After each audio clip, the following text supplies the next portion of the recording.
చూస్తున్నాం కదా మనం చెరువు పక్క పోంటే ఎఫ్టీఎల్ కింద ఉన్నది. ఇట్లా భూములు ఇట్లా ఇంత ముందు గతంలో చూసుకున్నాం, లారీలు పెట్టుడు, ఇక్కడ గుడిసెలు వేసుడు చూసినాము.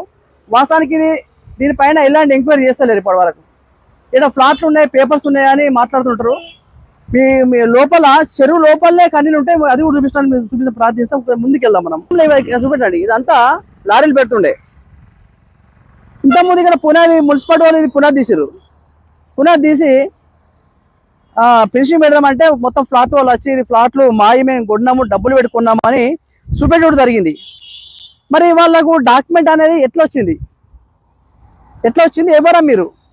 చెరువు పక్క పోంటే ఎఫ్టీఎల్ కింద ఉన్నదా అని ఎవరా మీరు? అది ఇప్పటి వరకు చర్యలు తీసుకుంటారు దానిపైన. మీకు ఆ చెర్లనే ఫ్లాట్లు ఉంటాయి, చెర్లనే స్తంభాలు ఉంటాయి. 45 ఎకరాలు అంటే దాదాపు ఓకే ఉండవచ్చు. అది ఒకసారి జూమ్ చేసి చూపెట్టండి. అది ఖాళీలు, సెర్ల ఖాళీలు చూడండి, సెర్ల ఫ్లాట్లు. మరి హైడ్రా పని చేయదా?